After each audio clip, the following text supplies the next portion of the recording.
They found her half buried in the snow, a lone woman abandoned in Thunder Valley. The settlers who left her there thought they'd seen the last of Sarah Mitchell, a widow with nothing but her wedding ring and the clothes on her back. They were wrong.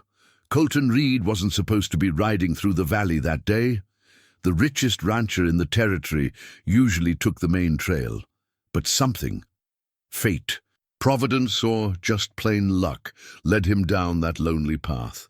He found her barely breathing, her lips blue with cold. What he didn't know was that saving her life would change his forever. Sarah Mitchell was no ordinary widow, and the people who tried to kill her weren't done yet. Could love bloom in the shadow of revenge? Before we jump back in, tell us where you're tuning in from.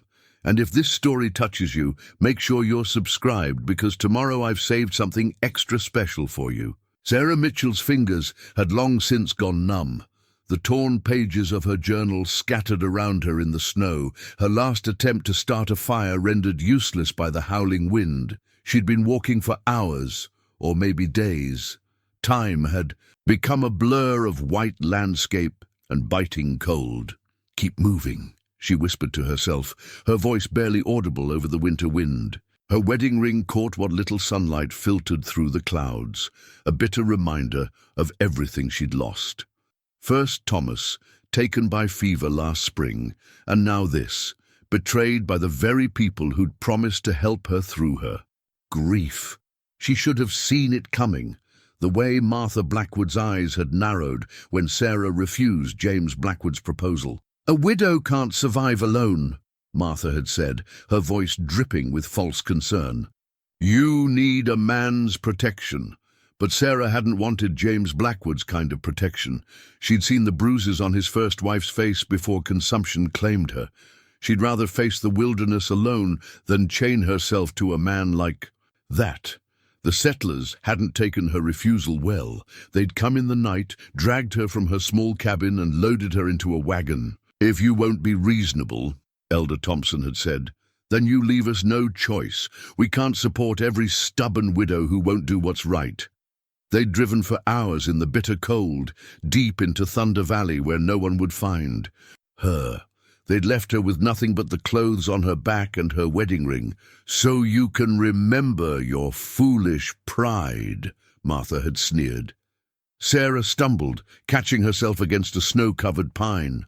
Her legs trembled with exhaustion, and the constant shivering had given way to an unsettling warmth. She knew enough about winter to know that was a bad sign. "Thomas," she whispered, touching her ring, "I'm sorry. I tried to be strong, like you always said I was." The tears froze on her cheeks as she slid down against the tree trunk. The snow was almost soft now, like the feather bed they'd shared in happier times. Just a short rest, she told herself. Just a moment to catch her breath. But as her eyes drifted closed, a part of her knew that if she slept now, she'd never wake up. Maybe that wouldn't be so bad. Maybe Thomas was waiting for her somewhere warm and bright. The sound of hoofbeats penetrated her fading consciousness. A shadow fell across her face, blocking the weak winter sun. She tried to open her eyes, to call out, but her body wouldn't respond. The last thing she felt was strong arms lifting her in from the snow and a deep voice calling out words she couldn't understand. Then darkness took her, and Sarah Mitchell knew no more. Colton Reid didn't believe in fate, but something had drawn him to Thunder Valley that morning. The deed to his ranch lay tucked in his saddlebag, 20,000 acres of the finest grazing land in the Wyoming Territory, and he usually stuck to the main trail when checking his boundaries. But today, his stallion Shadow had been restless, fighting the rains when he'd tried to take their usual route. "All right, boy," he'd muttered, letting the horse have his head. "Show me what's got you so worked up." Now, kneeling in the snow beside an unconscious woman, he understood Shadow's urgency. She was barely breathing, her skin almost as white as the snow around her. Scattered papers caught his eye, journal pages, the ink running from the moisture, speaking of desperation and betrayal. "Miss?" He touched her cheek, feeling the dangerous coldness of her skin. "Can you hear me?" No response, but a faint pulse still fluttered in her throat, and her breath made tiny clouds in the frigid air. She wasn't gone yet. Colton shrugged off his heavy wool coat, wrapping it around her slight frame. A glint of gold caught his eye, a wedding ring. So she was married. But where was her husband? Why was she out here alone? "Hold on, ma'am," he said, gathering her carefully in his arms. She weighed almost nothing, like a bird with frozen wings. Shadow stood steady as Colton mounted, keeping the woman secure against his chest. The wind was picking up, carrying the promise of more snow. Colton could see tracks leading away from where he'd found her, wagon wheels and multiple horses. This was no accident. Someone had left her here to die. His jaw tightened. In 15 years of ranching in the territory, he'd seen his share of cruelty, but leaving a woman to freeze to death? That was a special kind of evil. Shadow knew the way home, picking his path carefully through the deepening snow. Colton kept one arm tight around the woman, monitoring her shallow breathing. His ranch house was the closest shelter for miles, a sturdy 2-story build of thick logs and river stone that had earned him more than a few comments about excessive pride. "Jenkins," he called as they approached the house.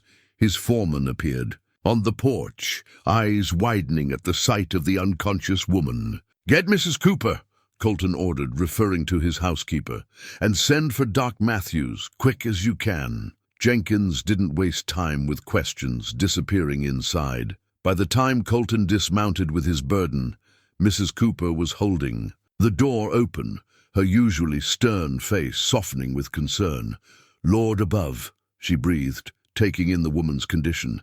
"Bring her to the guest room. I'll heat water and get blankets." The guest room was the finest in the house after Colton's own chambers, with a large fireplace and thick rugs on the floor. He laid the woman gently on the bed, while Mrs. Cooper bustled about, efficiently stripping away wet clothes and wrapping her in warm blankets. "She's wearing a wedding ring," Mrs. Cooper noted, her tone questioning. "Found her alone in Thunder Valley," Colton replied. "Someone left her there on purpose." Mrs. Cooper's expression hardened. She'd been with the ranch since Colton's parents died, helping him build it into what it was today. She knew the territory's darker side as well as he did. "Well, they didn't count on you finding her," she said firmly. "And I didn't spend 15 years teaching you proper Christian charity for nothing. We'll see her right, Mr. Reid." Colton nodded, stepping back to let Mrs. Cooper work. Through the window he could see Jenkins riding out for the doctor, disappearing into the swirling snow. The woman's journal pages crinkled in his pocket, and he made a mental note to read them later. Someone had tried to murder her, and his ranch had just been drawn into whatever dark business lay behind that attempt. But looking at her face, peaceful now in unconsciousness, he knew he'd made the right choice. His parents had taught him that. A man's character was measured by how he treated those in need, and whatever trouble this brought to his door, he'd face it standing tall. "You're safe now, ma'am," he said quietly, though she couldn't hear him. "I give you my word on that."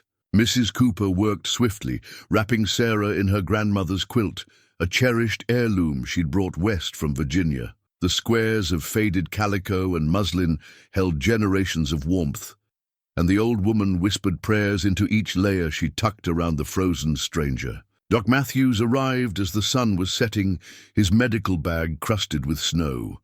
He was a gruff man with gentle hands, weathered by 20 years of frontier medicine. "Found her in Thunder Valley, you say?" He checked Sarah's pulse, frowning. "Damn miracle she's alive. Seen strong men die in less time out there." Colton stood by the window, watching snow gather on the sill. "Will she make it? If we can get her temperature up, maybe. Need to watch for fever, though. Sometimes the body fights too hard coming back from the cold." Mrs. Cooper had already set up a vigil by the bed, her knitting needles clicking softly. As she worked, "I'll not leave her side, Mr. Reid. You see to the ranch." But Colton found himself returning throughout the evening, between checking his cattle and meeting with his foreman. Each time, he'd pause in the doorway, watching the slow rise and fall of Sarah's chest beneath the quilt. Night fell hard and fast, the wind howling around the eaves. The ranch hands gathered in the bunkhouse, trading theories about their mysterious guest. Jenkins had to quiet them twice when the speculation grew too wild. "Whoever she is," he told them firmly, "she's under Mr. Reid's protection now. That's all you need to know." In the main house, Sarah stirred fitfully in her fever dreams. "No, please, I won't." The words came broken, frightened. Mrs. Cooper dabbed her forehead with cool cloths. "Hush now, child. You're safe here." Colton appeared in the doorway again, his expression troubled. "Any change?" "The fever's fighting hard," Mrs. Cooper replied. "But she's strong, I can tell." He nodded, then pulled the torn journal pages from his pocket. "Found these where I discovered her.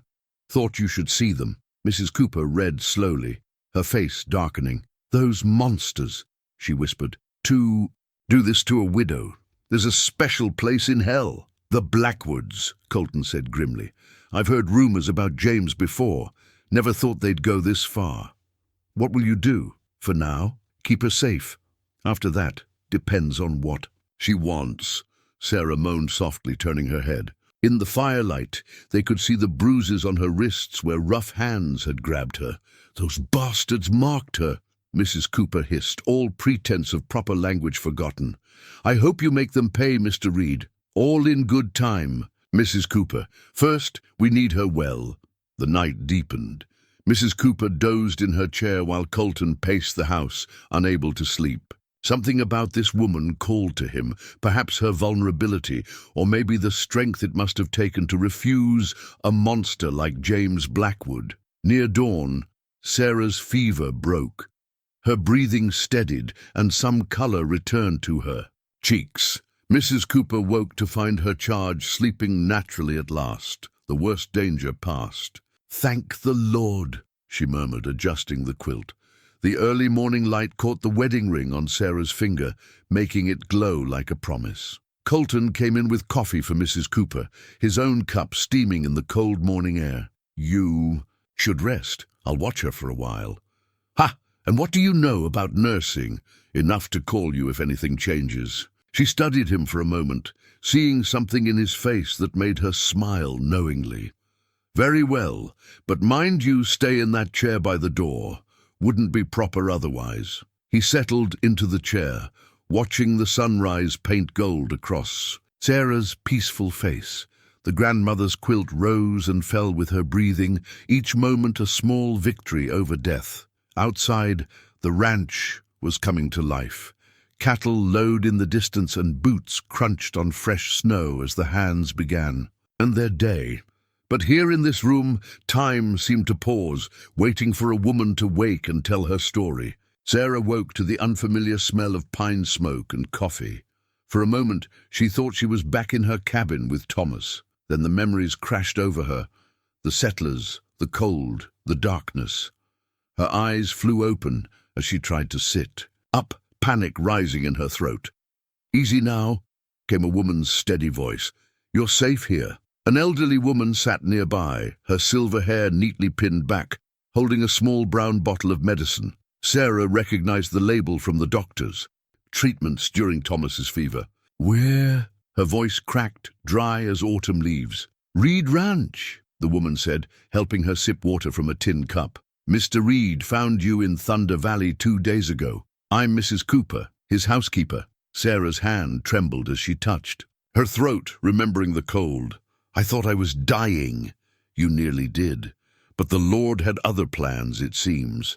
Mrs. Cooper's kind eyes hardened slightly, and so did those who left you there. The door opened, and Sarah instinctively tensed. A tall man entered, broad-shouldered, wearing a ranch owner's good clothes, but with a worker's calloused hands. His eyes met hers, deep brown and concerned.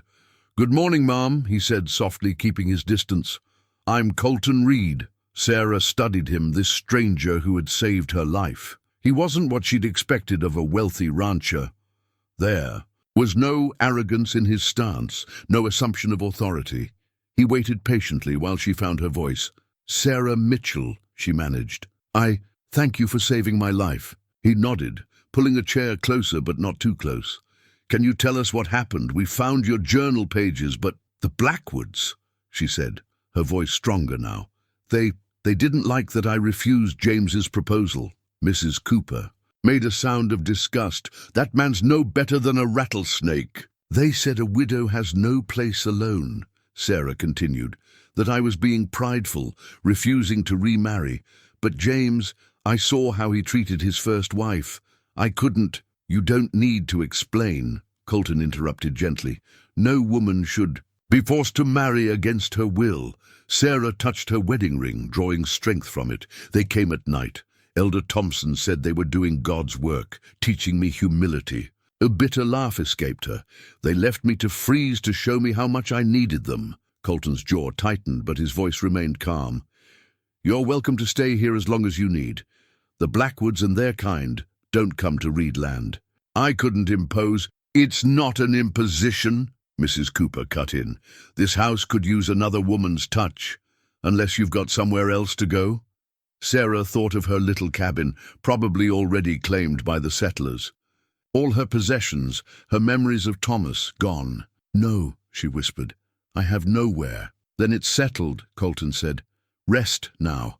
Get your strength back. We can talk more later about what you want to do. As he turned to leave, Sarah called. Out, Mr. Reid. He paused at the door. Why are you helping me? He was quiet for a moment, considering. Because it's right, he finally said. And because no one deserves to be punished for choosing their own path. After he left, Mrs. Cooper helped Sarah sit up properly, propping her with pillows. He's a good man, the older woman said. His parents raised him right before the fever. Took them. Built this ranch from almost nothing, treats his hands fair, helps folks who need it. Sarah watched sunlight play across the quilted blanket covering her. The Blackwoods won't let this go, she said quietly. They'll come looking. Eventually. Let them. Mrs. Cooper's voice was steel. They'll find more than a helpless widow this time. Sarah closed her eyes, exhausted, but feeling safer than she had since Thomas died. The medicine bottle clinked as Mrs. Cooper measured out another dose. Outside, she could hear men working. Horses nickering, the ordinary sounds of ranch life continuing, as if she hadn't just fallen into the middle of it like a stone in a still pond.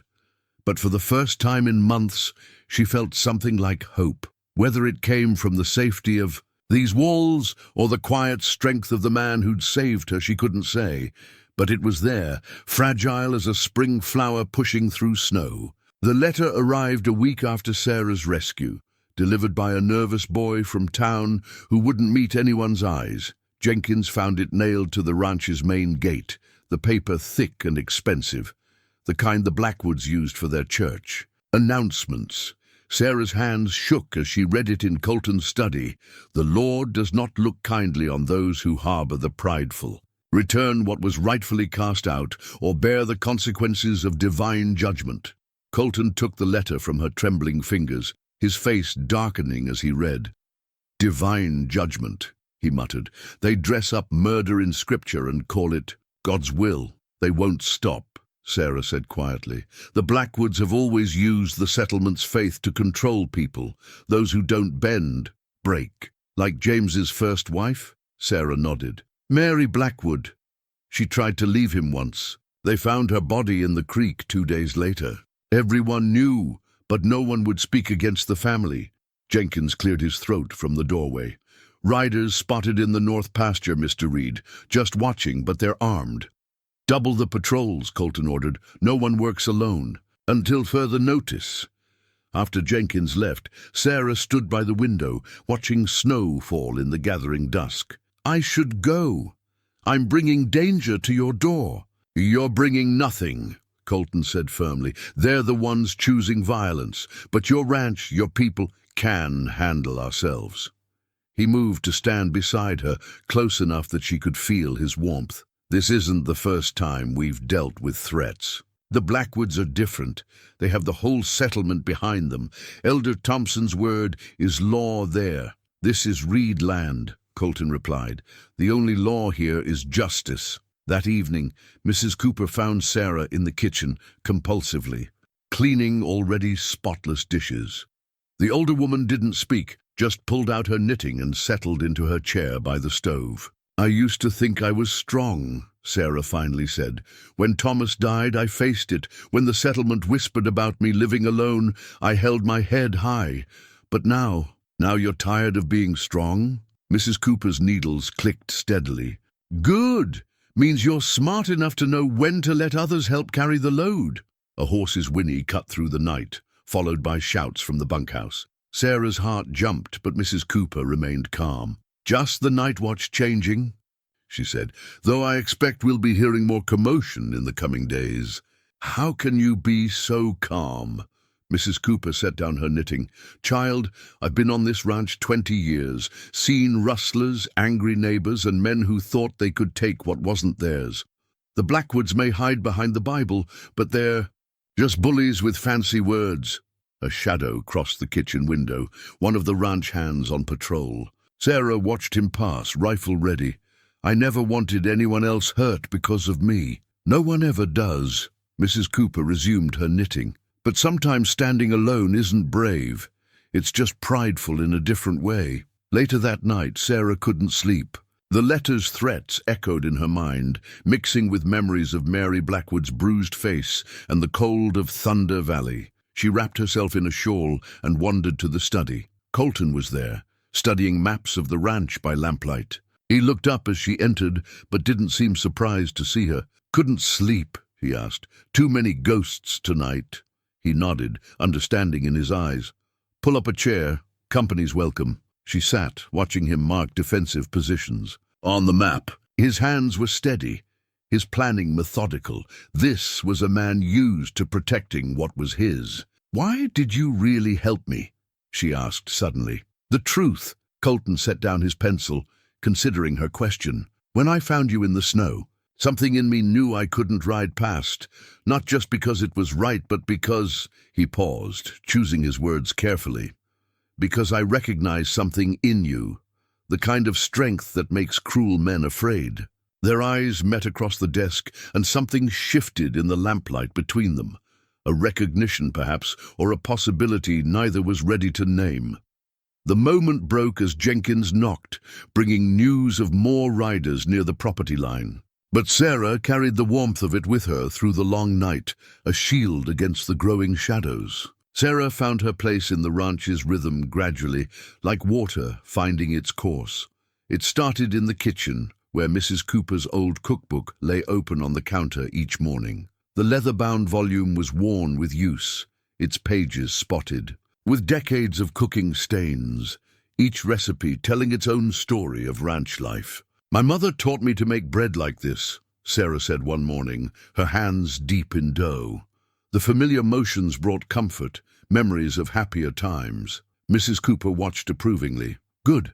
These men need more than my cooking. Been serving them the same dishes for 20 years. The ranch hands noticed the change at supper time. Fresh bread still warm from the oven, stews with flavors they hadn't tasted since their mother's kitchens. Word spread quickly. The widow could cook. "Never had biscuits this light," Jenkins declared, reaching for his third. "Begging your pardon, Mrs. Cooper. No pardon needed. Truth is truth." Colton found Sarah there most mornings, flour on her cheeks, humming as she worked. He tried not to stare, but something about her presence made the kitchen feel more like a home than it had in years. "You don't have to earn your keep," he said one day, watching her roll out pie crust.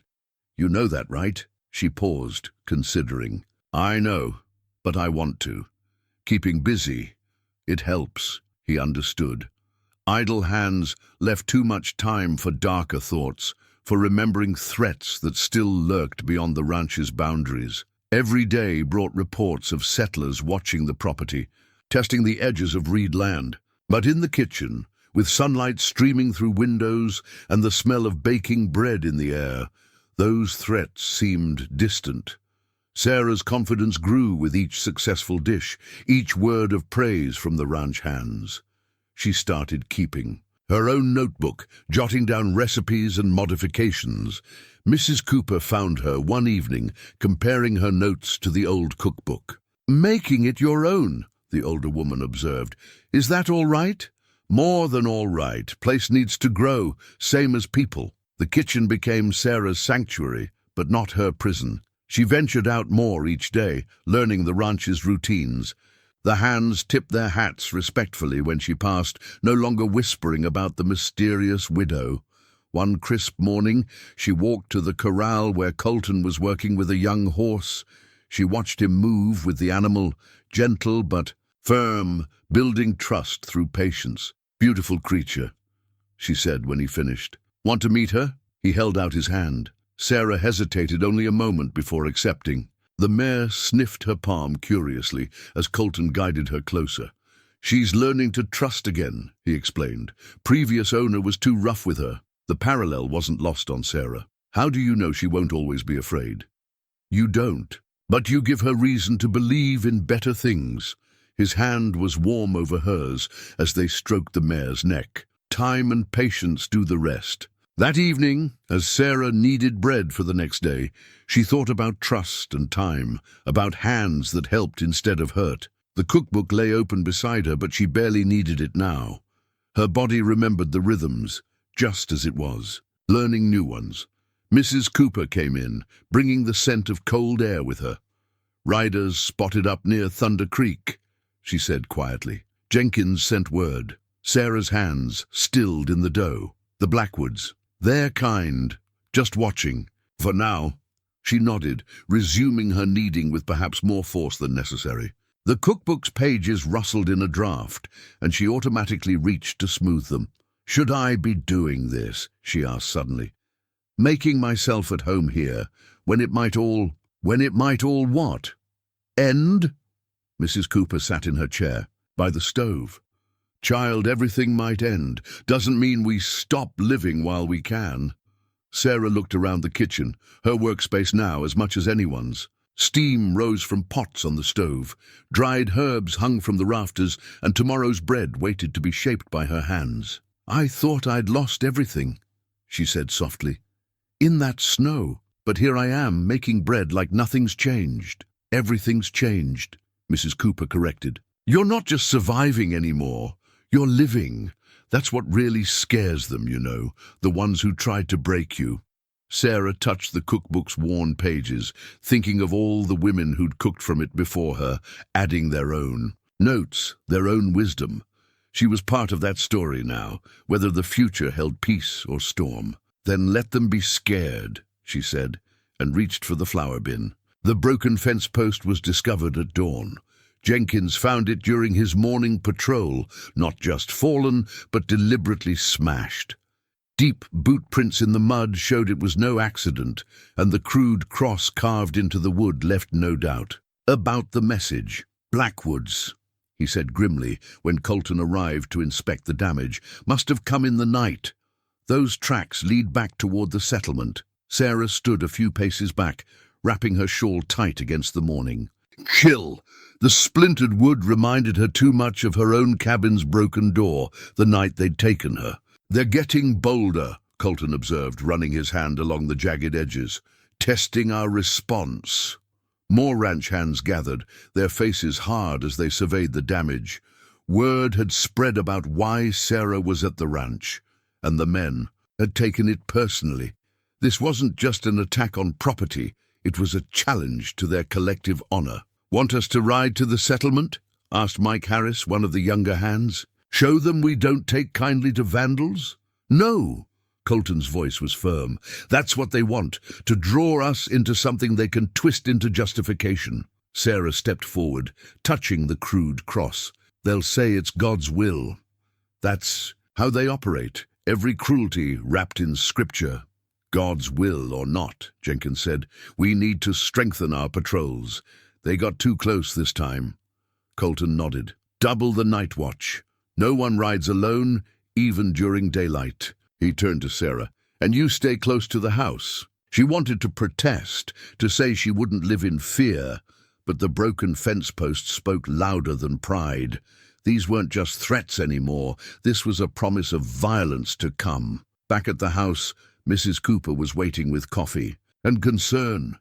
"Heard about the fence," she said, pressing a cup into Sarah's cold hands. "Cowards striking in the dark." "They'll come in daylight soon enough," Sarah replied. "James Blackwood isn't known for patience." As if summoned by his name, a rider appeared at the edge of the ranch's main pasture. Even at a distance, the man's posture radiated arrogance. "Speak of the devil," Mrs. Cooper muttered, moving to the window. Colton and Jenkins rode out to meet him, keeping the ranch house between the stranger and Sarah. Through the window, she could see the conversation growing heated. James Blackwood, for it was him, gesturing angrily, while Colton sat his horse with deadly stillness. "I should go out there," Sarah said. "Face him." "You'll do no such thing." Mrs. Cooper's tone brooked no argument. "That's exactly what he wants." The confrontation ended with Blackwood wheeling his horse around, spraying mud in his fury. But before he rode off, he turned and stared directly at the house, as if he could see Sarah through the walls. That evening, Colton called a meeting in the main room. The hands crowded in, their usual easy manner replaced by grim determination. Blackwood delivered his message. Colton began. "Says we're harboring a woman who needs correction. Says the settlement won't stand for it." Angry mutters filled the room. Sarah, sitting in the corner with Mrs. Cooper, felt the weight of every eye occasionally turning her way. "He gave us 3 days," Colton continued. "Said after that, they'll come to retrieve God's lost lamb." His voice dripped contempt at the phrasing. "Let them come," Mike said, echoed by several others. "They will." Colton's gaze swept the room. "But we'll be ready. Jenkins has a plan." The foreman stepped forward, detailing new patrol routes and defensive positions. Sarah listened with a growing mix of gratitude and guilt. These men were preparing to fight for her, possibly die for her. Later, unable to sleep, she found Colton in his study again. The broken fence post lay on his desk, its crude cross facing up. "I won't run," she said before he could speak. "Not this time." He looked up, shadows under his eyes, but determination in his face. "Good, because I won't let them take you." Something in his voice made her heart skip. It wasn't just protection he was offering. It was a promise deeper than words. "Why?" she whispered. "Why risk everything for me?" He stood, moving around the desk until he was close enough that she could feel the warmth radiating from him. Because some things are worth fighting for. Some people are worth any risk. The moment stretched between them, fragile as spider silk and just as strong. Then a dog barked in the distance, breaking the spell, and they stepped apart.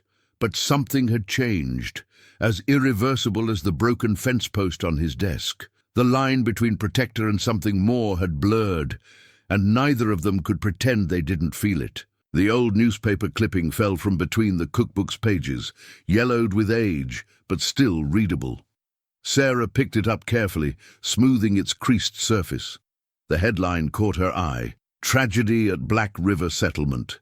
Pastor's wife. Found dead." Her hands trembled as she read. The article was 15 years old, detailing the death of Rebecca Thompson, Elder Thompson's first wife. The official story claimed accident, a fall from a horse. But between the lines, Sarah read a darker truth. "I see you found it," Mrs. Cooper said from the doorway. "Been keeping that safe all these years. You knew about Rebecca. Everyone knew, but nobody talked. Same as with Mary Blackwood years later." The older woman sat heavily. "Those men, they've been hiding their sins behind scripture for a long time." Sarah read further, details jumping out. Rebecca had been seen with bruises. She'd spoken to the local marshal about concerns. Then, suddenly, a tragic accident. "Why keep this?" "Evidence," Mrs. Cooper replied, "for the day someone was brave enough to stand up to them." The kitchen door opened and Colton entered, his expression grim. "Sarah, there's something you need to know." She held up the clipping. "About Rebecca Thompson." He paused, surprised. "That's part of it. But there's more." He pulled out a chair. "My father knew Rebecca. She came to him for help just before she died." Sarah's breath caught. "What happened?" "Father offered her sanctuary like we're offering you. But she was afraid, went back to make peace with Thompson." His jaw tightened. "They found her body 2 days later." "Your father tried to help," Sarah said softly. "And Thompson never forgave." "Him? When the fever took my parents the next year, he called it divine punishment. Colton's eyes held old pain. That's the real reason they hate this ranch. We represent everything they can't control. Mrs. Cooper made a sound of disgust. Those men, playing at being God's servants while dealing in death. Sarah stood, pacing the kitchen. Rebecca, Mary, how many others? All these women, silenced by men who claim to speak for God. Too many, Colton agreed, but you're different. You survived. You can speak for those who couldn't. If I live long enough. You will. His voice carried absolute conviction. We won't let history repeat itself. Sarah touched the newspaper, clipping, thinking of all the women who'd lived and died under the settlement's shadow. Her own sister had married into a similar community back east. She hadn't heard from her in years. When Thomas was alive, she said slowly, he used to say that evil thrives when good people stay quiet. I never truly understood until now. Colton moved closer, his presence steady and reassuring. Your husband sounds like he was a wise man. He was. He taught school, believed in education for everyone, even girls. The settlement never liked that either. She smiled sadly. Maybe that's why they were so eager to be rid of his widow. Tell me about him, Colton said gently. Sarah sank back into her chair, memories washing over her. He loved books, poetry, said the frontier needed beauty as much as it needed strength. When he got sick, she swallowed hard. He made me promise to live fully, not just survive. You're keeping that promise, Mrs. Cooper observed. Every day you stand against them. A comfortable silence fell, broken only by the distant sounds of ranch life. Sarah studied Colton's face, seeing the same quiet strength she'd loved in Thomas, but something else too, a fire that called to her own. We should go through my journals, she said finally. Write down everything I remember about the settlement, about Mary and the others. If we survive this, when we survive this, Colton corrected, when we survive this, someone needs to know the truth. All of it. Mrs. Cooper stood, her joints creaking. I'll fetch your journals. And Sarah? She paused at the door. Rebecca would be proud, they all would. Left alone with Colton, Sarah felt the weight of unspoken words between them. He moved to the window, looking out at his land, at the life he'd built from his parents' legacy. I couldn't save Rebecca, he said quietly. I was too young, too far away. But I've carried that failure every day since. It wasn't your failure, Sarah replied. You were a child. Maybe, but I'm not a child anymore. He turned to face her. And I swear to you, as long as I'm breathing, they won't add your name to that list of silent women. Their eyes met, and Sarah felt something shift inside her, like winter giving way to spring, like hope taking root in frozen ground. Thomas would understand, she thought. He'd want her to live, to love again, to fight for what was right. The newspaper clipping lay between them on the table, a reminder of the past they couldn't change, but the future, that was still unwritten. The hand-carved chess set had belonged to Colton's father, each piece worn smooth by years of contemplative touches. Sarah ran her fingers over the queen, feeling the subtle grain of the wood as evening settled around the ranch house. Your move, Colton said softly, watching her from across the board. They'd fallen into this routine over the past few nights. A quiet game after supper, while Mrs. Cooper knitted by the fire and the night watch patrolled outside. The approaching danger made these peaceful moments more precious. Thomas taught me to play, Sarah said, moving her bishop. He said chess was like life. You have to think ahead but be ready for anything. Wise man. Colton studied the board. He'd be proud of how you've handled everything. Would he? She couldn't keep the doubt from her voice. Sometimes I wonder if I'm being selfish, putting all of you at risk. Colton's hand paused over a pawn. Is that what you think this is? Selfishness? I don't know what to think anymore. She watched the firelight play across his features. Everything's changed so much. He made his move, capturing her knight. Change isn't always bad. Their eyes met across the board, and Sarah felt that now familiar flutter in her chest. It should have felt like betrayal, these growing feelings for another man. But somehow it felt right. like her heart was large enough to honor both her past love and this new, unexpected warmth. "I used to pray for guidance," she admitted. "Now I'm not sure I trust prayers anymore, after seeing how the settlement twists them." "God's bigger than their narrow version," Colton said. "My mother used to say that true faith was like this ranch, wild and free and sometimes dangerous, but always real." Sarah moved her queen, seeing too late it was a mistake. Colton's hand brushed hers as he took the piece, and neither pulled away immediately. "I'm scared," she whispered. "Not of them, exactly, but of feeling this much, of having something to lose again." Mrs. Cooper had dozed off in her chair, her knitting needles still in her lap. The fire crackled, sending shadows dancing across the walls. "Sarah." Colton's voice was gentle but firm. "Look at me." She raised her eyes to his. "Having something. To lose means having something worth fighting for. That's not weakness. It's the strongest thing there is." He stood, moving around the table to her side. Carefully, giving her every chance to pull away, he took her hand. "I know it's too soon," he said. "I know you're still healing.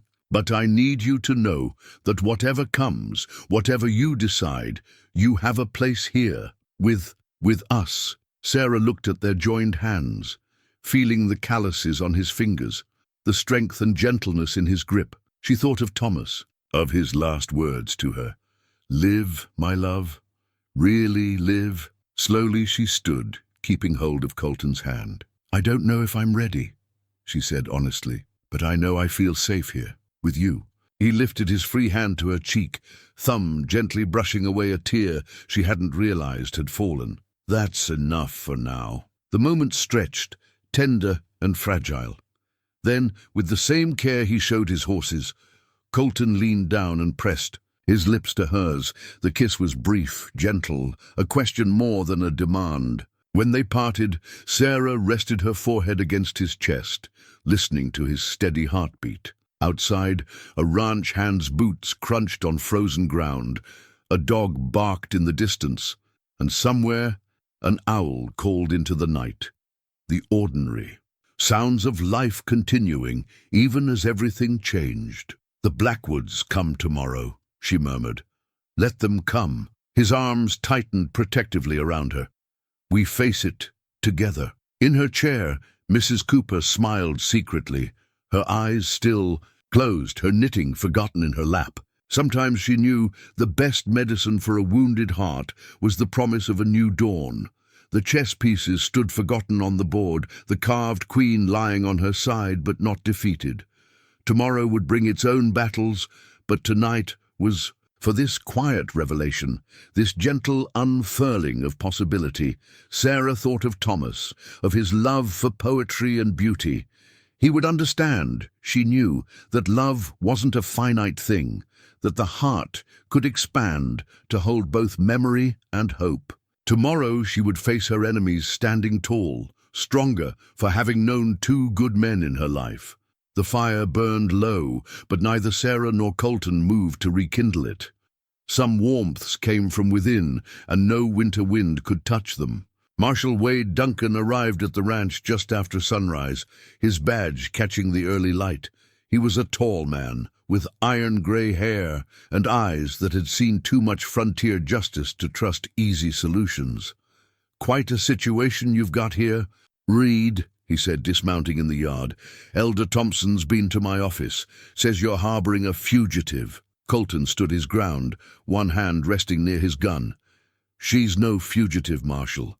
She's a widow they tried to murder. So I've heard." Duncan's eyes swept the ranch, noting the armed men on patrol. "Also heard the Blackwoods are planning something. That's why I'm here." Sarah watched from the porch, her heart pounding. The marshal's badge represented law, order, protection, but she'd learned the hard way that such symbols didn't always mean safety.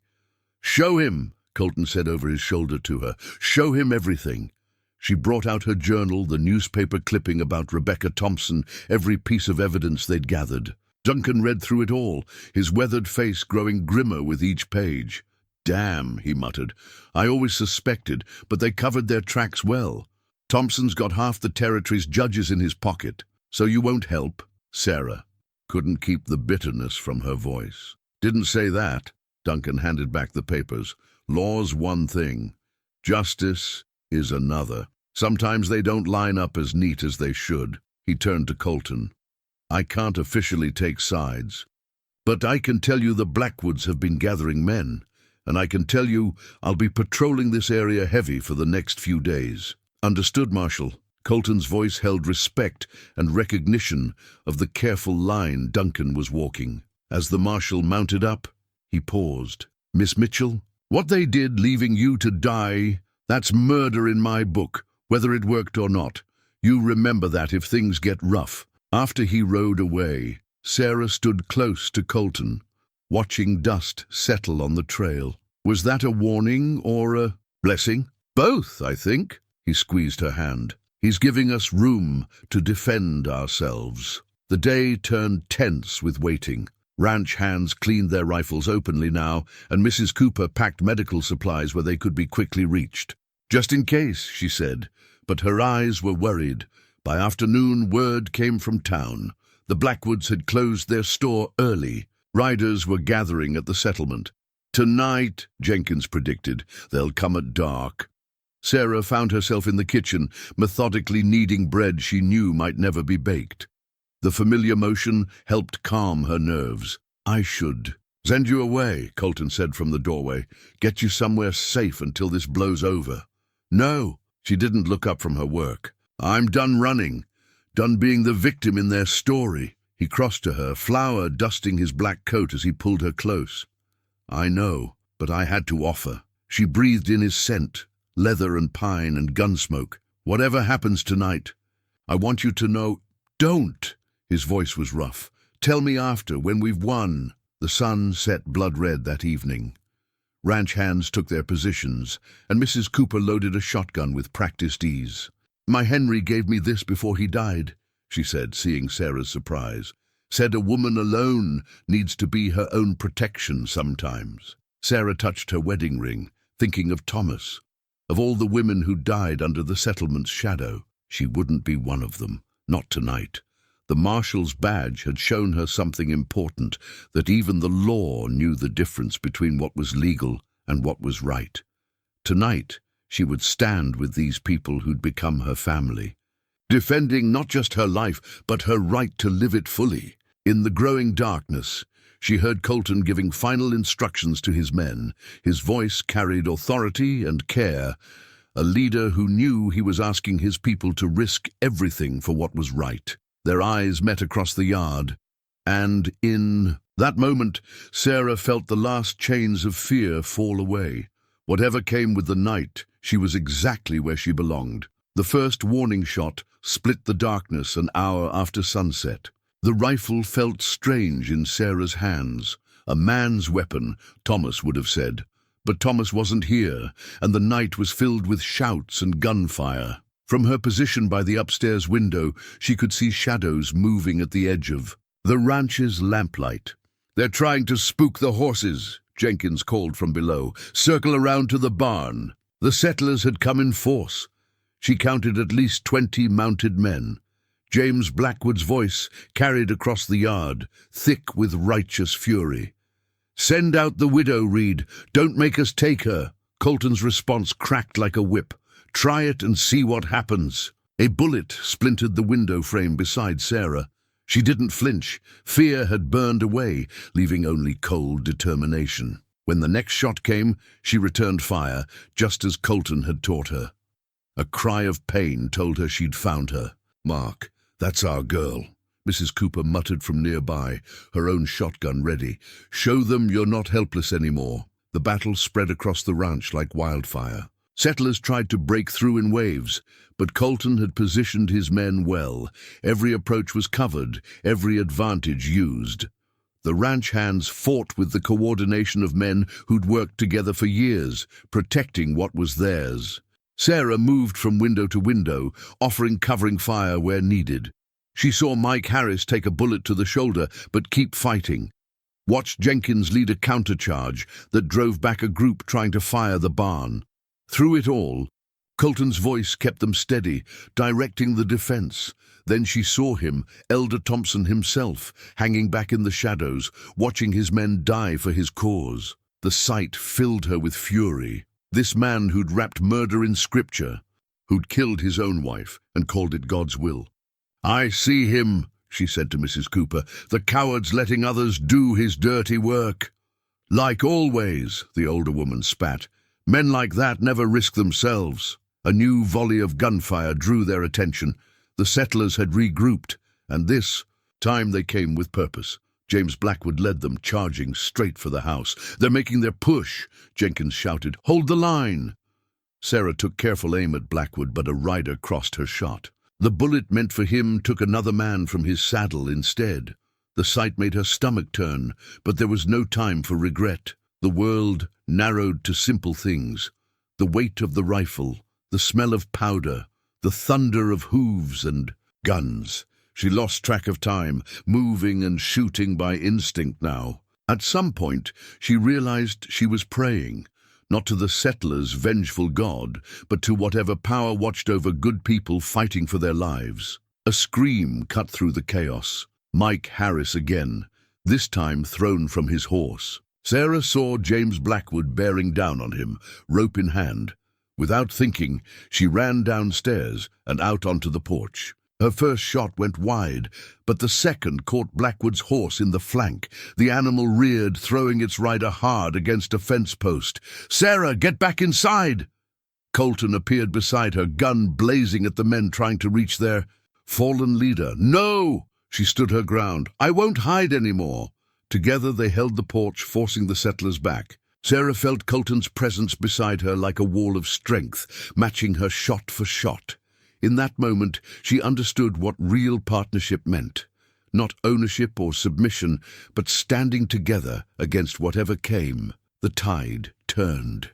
With Blackwood's fall, without their leader, the settlers' courage faltered.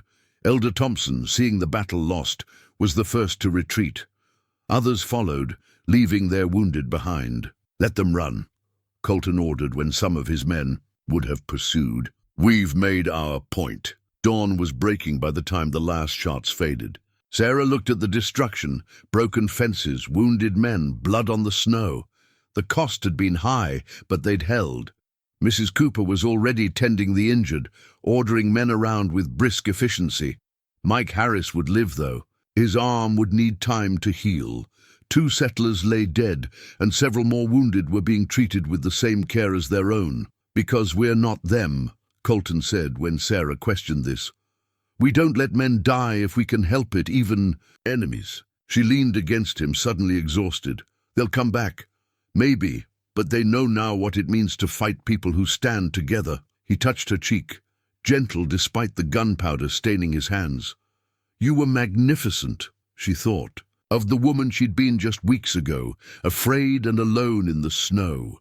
That woman was gone, transformed by love and courage, and the discovery of her own strength. "We all were," she said, watching the sun rise over their battered but unbroken home. In the quiet days that followed the battle, dried wildflowers appeared on the ranch house windowsills.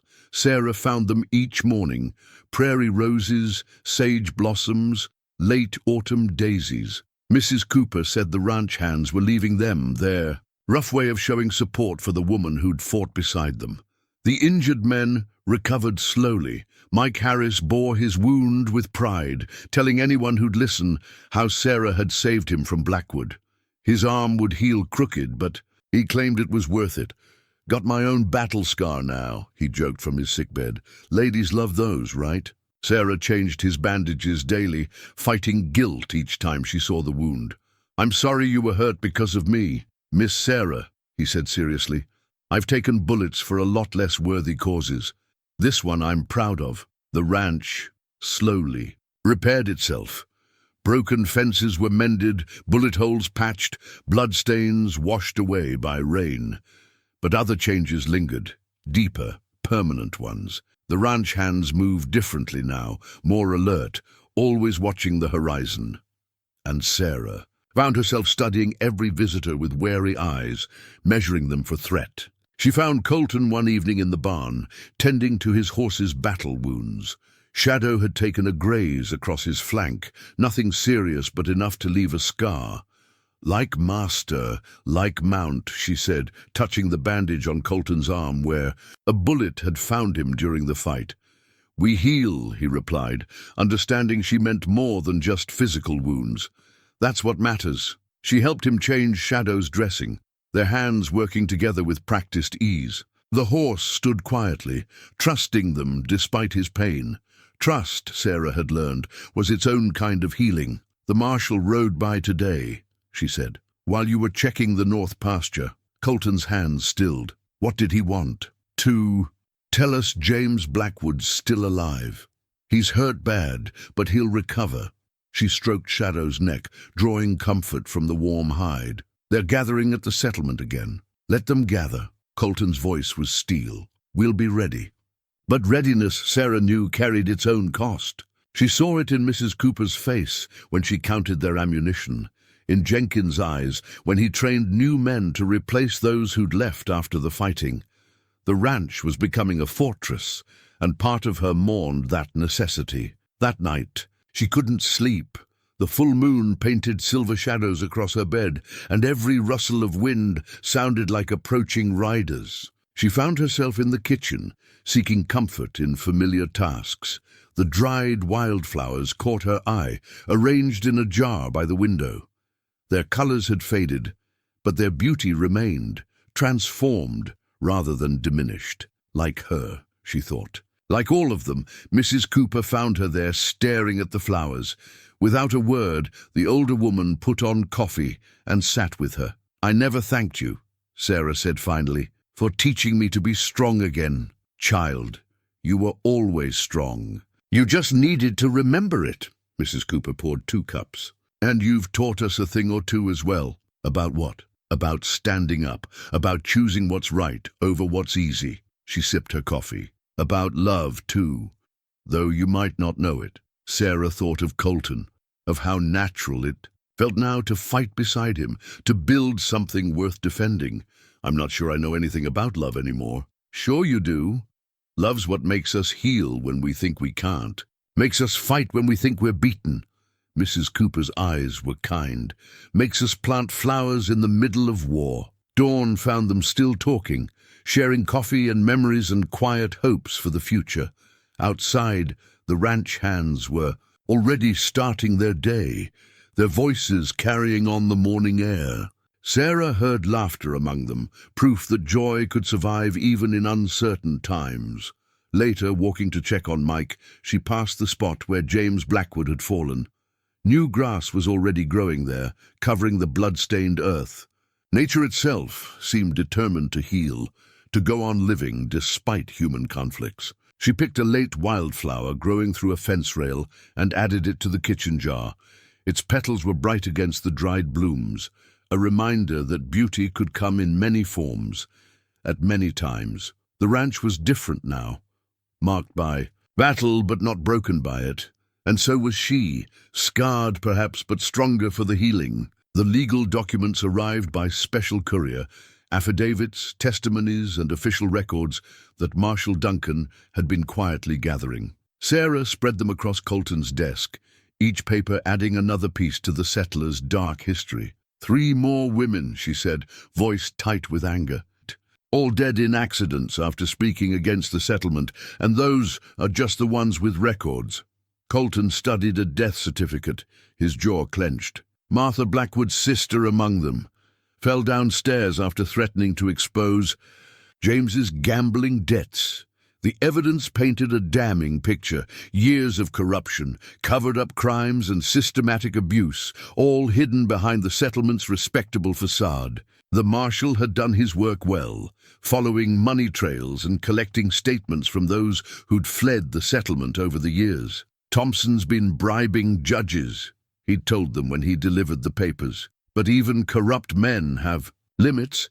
These deaths, the attempted murder of Mrs. Mitchell, it's too much to ignore now. A knock at the study door revealed Jenkins, bringing more news. "Riders from town, sir. Says there's trouble at the settlement.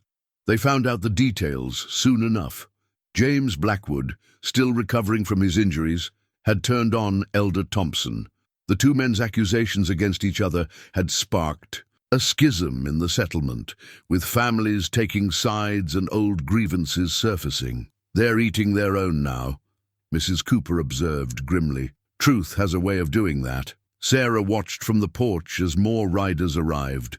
Families, fleeing the settlement's chaos, seeking refuge at the ranch. Among them was Martha Blackwood herself, her face bruised but her head held high. "James tried to kill me," she said when Sarah met her at the gate, "just like he killed Mary, just like they tried to kill you." Her hands shook as she gripped her horse's reins.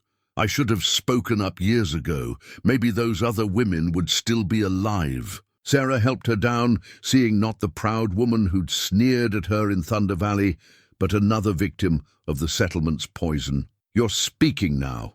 That's what matters." The ranch became a gathering point for those breaking free from the settlement's control. Each refugee brought new evidence, new testimonies. Marshal Duncan worked tirelessly, building a case that not even corrupted judges could ignore. "It's not just about justice for the dead anymore," he told them. "It's about protecting the living." Colton organized space for the refugees, turning the barn into temporary housing. Sarah watched him work, seeing how naturally he took on the role of protector for these broken people. "Not everyone would do this," she said that evening as they reviewed the latest statements. "Taking in people who were enemies just days ago." "They were never really our enemies," he replied. "They were prisoners who didn't know they were caged."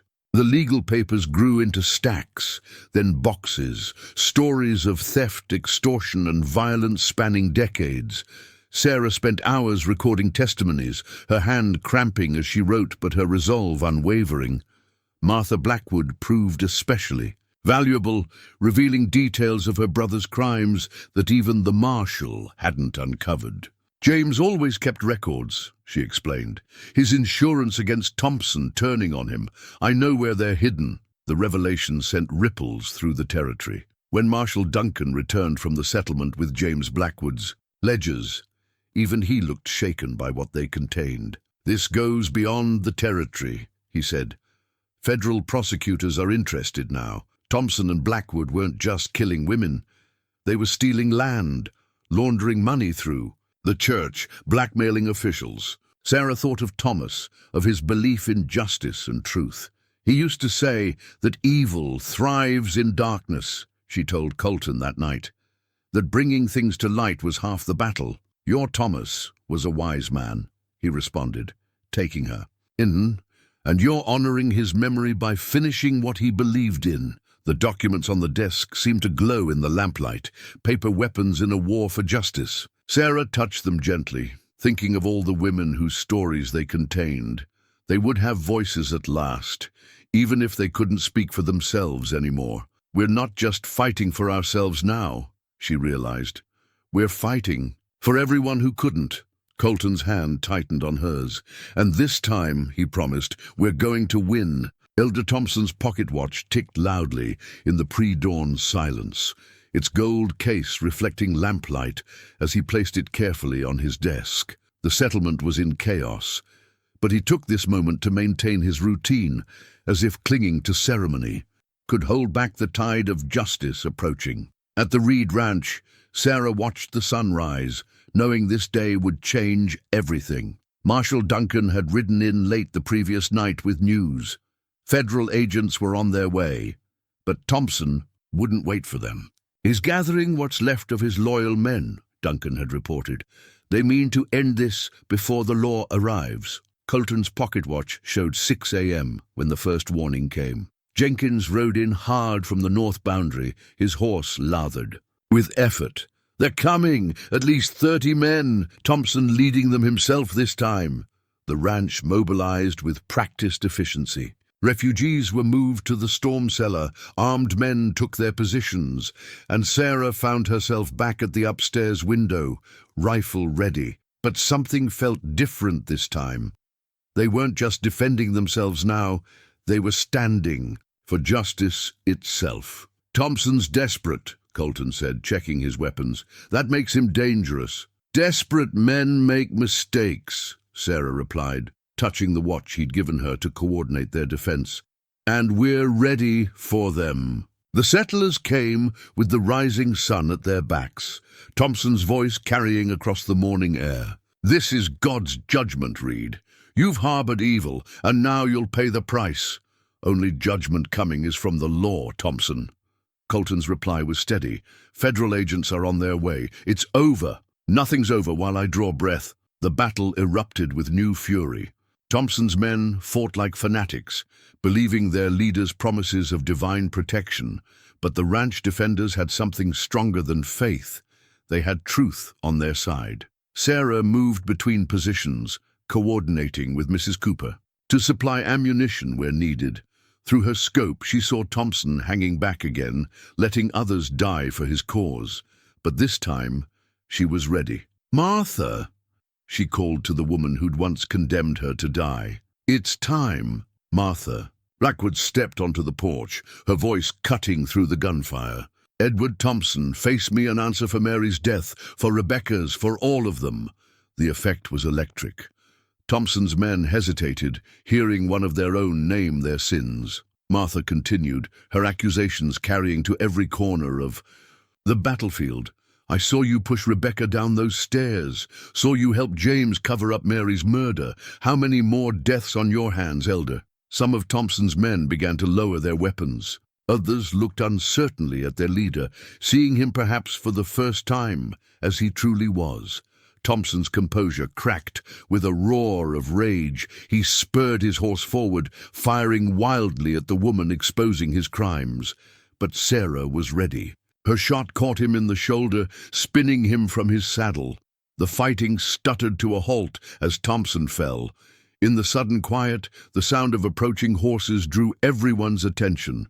Marshal Duncan appeared with a dozen deputies and federal agents, their badges glinting in the morning sun. "Edward Thompson," the marshal called out, "you're under arrest for murder, conspiracy, and too many other crimes to name here." Thompson struggled to his feet, blood staining his fine coat. For a moment, he looked like he might resist. Then, his shoulders sagged, decades of authority draining away. "You've destroyed everything," he snarled at Sarah. "No," she replied, standing tall on the porch. "You did that yourself. I just brought it into the light." His remaining men surrendered. Without further fight, as the agents led Thompson away, Sarah checked her watch. Not even 7 a.m., and a generation of corruption had finally met justice. Colton found her later by the gate, watching the federal agents escort their prisoners toward town. "You ended it," he said softly. "We ended it," she corrected, "all of us together." She looked at the watch in her hand, thinking of Thompson's gold timepiece and all it represented. Power, corruption, the illusion of control. Her own watch was simpler, a working tool given in love and trust. The morning sun cleared the horizon, throwing long shadows behind them but lighting the path ahead. Like time itself, justice had moved forward, unstoppable once set in motion. The marriage license lay on Colton's desk, its official letterhead stark against the worn wood. Sarah traced the blank lines where their names would go, remembering another such document from what felt like a lifetime ago. "Are you sure?" Colton asked softly from the doorway. "No one would blame you if you needed more time." She turned to face him, seeing the love and uncertainty in his eyes. The past month had transformed the ranch. Thompson and his core followers were in federal custody. The settlement was being reorganized under new leadership, and refugees were slowly finding their way back to normal lives. "I've had time," she said. "Time to mourn, time to heal, time to learn who I am beyond survival." She touched the license gently. "And time to know what I want." The morning sun streamed through the study windows, catching the ring Colton had given her the night before. It was different from her first wedding ring, not better or worse, just different, like the love it represented. "Thomas would understand," she continued, voicing the thought that had brought her peace. "He wanted me to live, really live, not just exist in his memory." Colton crossed to her, taking her hands in his. "I've been thinking about my parents too, about how they built this place on love and justice." His thumbs traced her knuckles. about how you helped make it that again. Outside, the ranch was coming alive with morning activity. But this wasn't the tense preparation of recent months. These were the sounds of peace, of work, and purpose, and community. Marshal Duncan sent word, Colton said. The federal judge sentenced Thompson yesterday. He'll never hurt anyone again. Sarah nodded, thinking of Martha Blackwood's testimony that had helped seal Thompson's fate. The woman who'd once condemned her to die had found her own kind of redemption in truth. Life's strange, she mused. They left me in Thunder Valley to die, but in doing so, they gave me a path to really living. Mrs. Cooper's voice carried from the kitchen, directing preparations for the evening's celebration. The whole ranch would gather to mark not just a wedding announcement, but the end of fear's long shadow over their lives. You know what this means? Colton gestured to the license. Once it's official, you'll be part owner of all this. The ranch, the land, everything.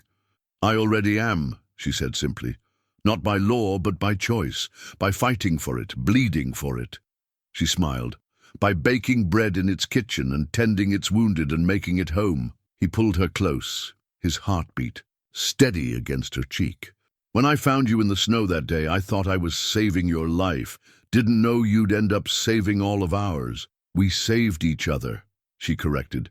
And we'll keep doing that every day. The license would be signed that afternoon, with Marshal Duncan and Mrs. Cooper as witnesses. But the real ceremony had already happened in 100 small moments, in shared battles and quiet evenings, in healing wounds and building trust, in choosing each other day after day. Sarah picked up a pen, its weight significant in her hand. Ready? Ready. Their signatures flowed across the paper, black ink permanent as the promises they represented. Outside, a cheer went up. The ranch hands had been watching through the window, propriety forgotten in their joy. Well, Mrs. Cooper said from the doorway, wiping her eyes with her apron, about time you two made it official. Now come help me keep these men from eating all the wedding food before the actual celebration. Sarah laughed, feeling lighter than she had in months. She kept hold of Colton's hand as they followed Mrs. Cooper to the kitchen, where the house was already filling with people, not ranch hands and refugees now, but family, all of them. The morning sun painted everything in shades of gold, and Sarah thought of another morning, cold and desperate in Thunder Valley. She'd prayed for death then, seeing no future worth fighting for. But life, it seemed, had other plans, better ones than she could have imagined. The marriage license dried on the desk behind them, a new beginning written in ink and love, and the strength that comes from facing darkness together and emerging into light. 1 year later, the photographer's flash captured a moment Sarah would treasure forever. The entire ranch family gathered on the main house's steps, every face bright with hard-won contentment. Mrs. Cooper stood front and center, proud as any. Grandmother, while Jenkins and the hands clustered around cleaned up, but still unmistakably cowboys. Colton's arm rested warm around Sarah's waist, and her hand lay curved protectively over her swelling belly. First proper family portrait, Mrs. Cooper declared, straightening her best shawl. About time we had something to show for all our work. The ranch had flourished in the year since Thompson's defeat. Where fear once ruled, hope now grew as steady as the summer wheat. Many of the refugees had stayed on, building new lives from the ashes of the old settlement. Martha Blackwood had opened a small school, teaching children that faith could nurture rather than control. Look what came in the post, Colton said that evening, holding up a newspaper. The headline announced Thompson's final sentencing. He and his conspirators would spend the rest of their lives in federal prison. Good, Mrs. Cooper said firmly, though if you ask me, they got off light. Sarah took the paper, reading the details. James Blackwood had turned state's evidence, revealing decades of crimes, in exchange for a lighter sentence. The truth had finally come out about Rebecca, Mary, and all the others. Their stories would be remembered. Marshal Duncan says they're using our case to change territorial law, Colton added, making it harder for men like Thompson to hide behind religion while committing crimes. Sarah touched the family portrait, still drying on its easel. They didn't die for nothing then. All those women, they're part of making things better. The ranch itself had grown, absorbing abandoned settlement lands and offering new starts to families seeking honest work. Where Thompson had built walls, they built bridges. Where he'd used fear, they offered hope. Mike Harris had married one of the settlement girls, his crooked arm a badge of honor at their wedding. Jenkins had been promoted to full partner in the ranch's operations, his steady leadership proven in crisis and peace alike. Sarah's garden flourished where the original gun positions had been, wild roses climbing the rebuilt fences. She'd planted flowers for each of the women lost to Thompson's cruelty, living memorials that bloomed in defiant beauty. Thomas would love this, she told Colton one evening as they walked among the blooms. He always said beauty was the best answer to ugliness. Colton squeezed her hand. He'd be proud of you, of everything you've built here. Everything we've built, she corrected, touching her growing belly. Their child would be born into a world so different from the one she'd known a year ago. A world of justice and possibility, rather than fear and limitation. The family portrait took pride of place in the ranch house's main room, a testament to how far they'd come. Mrs. Cooper kept it polished, sometimes pausing in her work to study the faces. So many stories of redemption and renewal captured in a single moment. "You know what I see when I look at this?" she asked Sarah one day. "I see a prophecy." "What do you mean?" "I see what Thompson feared most. People choosing love over fear, truth over power. Look how many smiles there are now, where there used to be only shadows." Sarah understood. The ranch had become more than a safe haven. It was a blueprint for something better. Other communities were taking notice, sending representatives to learn how they'd built such strong bonds across old divides. "We're expecting more families next month," Colton reported at dinner. "Word's spreading about what we've built here." "Good," Sarah said firmly. "Let them come. Let them see what's possible when people stand together." The summer sun set golden over the ranch, painting everything in shades of promise. From her rocking chair on the porch, Sarah watched the evening routine unfold. Horses being settled for the night, children playing under Martha's watchful eye, couples walking arm in arm. The family portrait caught the last light through the window, each face glowing with the truth of who they'd become. Not victims or refugees or bitter survivors, but people who'd chosen to build something beautiful from the ashes of the past. Sarah felt her baby move and smiled, thinking of the future this child would inherit. A legacy not of fear and control, but of love and justice and the courage to stand for what's right. The portrait would show them where they came from, but the story wasn't ending. It was just beginning. Thunder Valley looked different in spring. Where Sarah had once seen only death in its snow-covered expanse, now wildflowers dotted the grass, and new life stirred everywhere. She sat comfortably on her horse, her 6-month-old daughter Grace, secured in a sling across her chest, while Colton rode beside them. "This is where your father found me," she told the baby, who watched the world with curious eyes. Where one story ended and another began. The new journal in her saddlebag held the whole tale, written in quiet moments over the past year. Not just her story, but all of them. Rebecca, Mary, and the others who died under Thompson's reign. Their voices would live on, a testament and a warning. "You sure about this?" Colton asked softly. Sarah nodded. They'd come to scatter wildflower seeds, a memorial to those lost, a celebration of those saved. Martha Blackwood had suggested it, and others from the old settlement had joined in, each bringing seeds from their own gardens. "Look," Sarah pointed to where the first settlers had left her. "Life grows even there now." Indeed, spring flowers had already taken root where she'd nearly died, as if nature itself was determined to transform places of darkness into light. Grace reached out to touch a passing butterfly, her laugh carrying on the warm breeze. Other riders appeared on the valley's rim, Martha, Mrs. Cooper, Jenkins, and more of their extended ranch family. Each carried their own seeds, their own memories to plant. They'd turned remembrance into renewal, just as they'd turned the ranch into a sanctuary. "Marshal Duncan sent word," Colton said as they dismounted. "3 more communities have adopted our charter. They're calling it the Thunder Valley Compact, rules for building places of justice, not just law." Sarah smiled, settling Grace more comfortably in her sling. The baby's weight against her chest was a constant reminder of how far she'd come from that desperate night. So something good grew from all that pain. They walked together through the valley, scattering seeds. Martha's voice rose in an old hymn, not one of Thompson's threatening dirges, but a song of hope and renewal.